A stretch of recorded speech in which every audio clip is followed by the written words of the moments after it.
Welcome to Behind the Badge. Every officer remembers their first day on the force, the weight of the badge, the promise to serve and protect. But what they don't tell you at the academy is that you'll also remember your first loss, the moment when doing everything right still isn't enough. Tonight, we follow Officer Jake Chin, 63 days into his career, as he responds to a call that will change everything he believes about saving lives. We'll witness what happens when hope meets tragedy, when a rookie's idealism collides with life's harsh realities. This is the story of a conversation on a bridge, a young man's final moments, and the lesson that sometimes the greatest act of service is simply being present when someone needs to know they're not alone. Join me as we uncover the weight of the badge and the price of caring too much. They say every cop remembers their first day on the job. The crisp uniform, the weight of the badge, the feeling that you're about to change the world.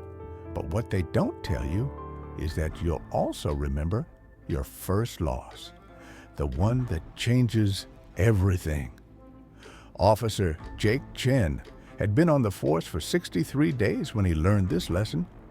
63 days of believing that if you just cared enough, you could save everyone. Unit 247, suicide attempt, Riverside Bridge. Individual climbed over the barrier. Jake's heart jumped. This was it. This was why he became a cop. Unit 247 responding. The bridge stretched 90 feet above churning water. It was overcast and gray, the kind of day that makes everything feel heavier. Sergeant Martinez was already there. 17-year-old kid, name's Marcus Washington. Been up there 20 minutes. Jake saw him, a thin kid in a red hoodie sitting on the wrong side of the railing, shoulders hunched like he was carrying the world's weight. Marcus didn't turn when Jake approached. Up close, he looked even younger, tears mixing with rain on his cheeks. "Hey there, I'm Jake. What's your name?" "Doesn't matter," Marcus replied, voice stretched tight like a guitar string about to snap. "It matters to me, and I'm guessing it matters to someone else too." Marcus glanced over his shoulder. "Nobody cares, man. That's the problem."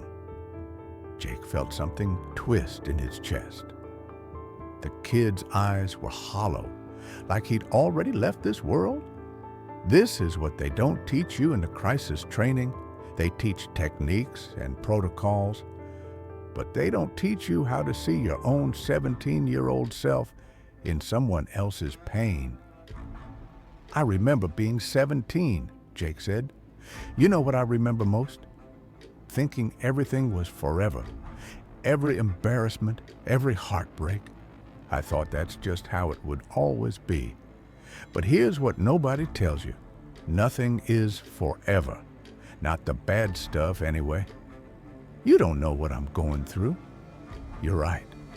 But I know what it feels like to think you're alone." Jake paused. "That terrible feeling that brought you up here, it's not permanent, even when it feels like it is." They talked for 2 hours. Jake learned Marcus was a senior, played guitar, parents divorcing, and blamed him. He'd been bullied for years. Girlfriend broke up with him publicly last week. "Sounds like you've been carrying a lot," Jake said genuinely. Marcus actually smiled. "Yeah, well, won't be carrying it much longer."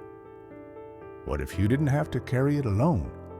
Marcus turned fully around, eyes red-rimmed but curious. "What do you mean?" Jake's heart raced. This was the moment. What if we walked back across this bridge together?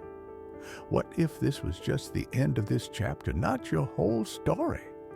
Marcus looked down at the water, then back at Jake. You really think things could get better?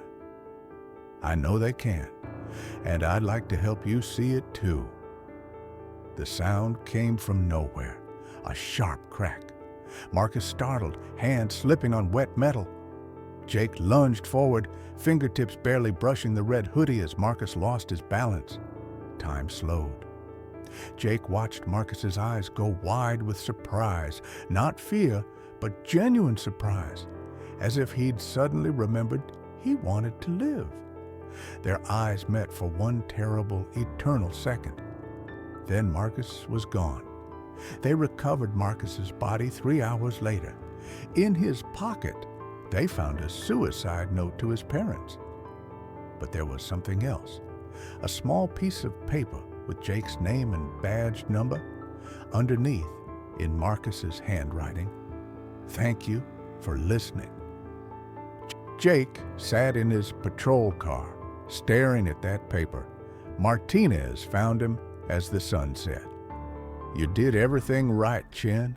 Sometimes that's not enough." "But it should have been," Jake whispered. "He was going to come back. I saw it in his eyes." Maybe, or maybe knowing someone cared was enough.